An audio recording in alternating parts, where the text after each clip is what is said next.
ஆண்டவன் ஒருவன் இருக்கின்றான், அன்பு மனங்களில் சிறை வேண்டுதல் வேண்டாமை அற்றமை சுடராய் விளக்கிட முடியாத தத்துவ பொருளாய், விளக்கிட முடியாத தத்துவ பொருளாய் ஆண்டவன் ஒருவன் இருக்கின்றான். அவன் வெளி வேஷங்கள் அணிந்து நடிப்பவர் நடுவில் இருப்பதில்லை.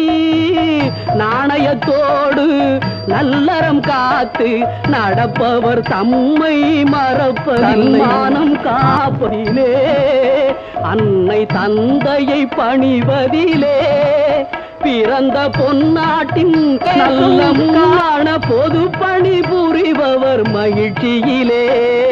ஆண்டவன் ஒருவன் இருக்கின்றான், அவன் நன்கு சிரிக்கின்றான்.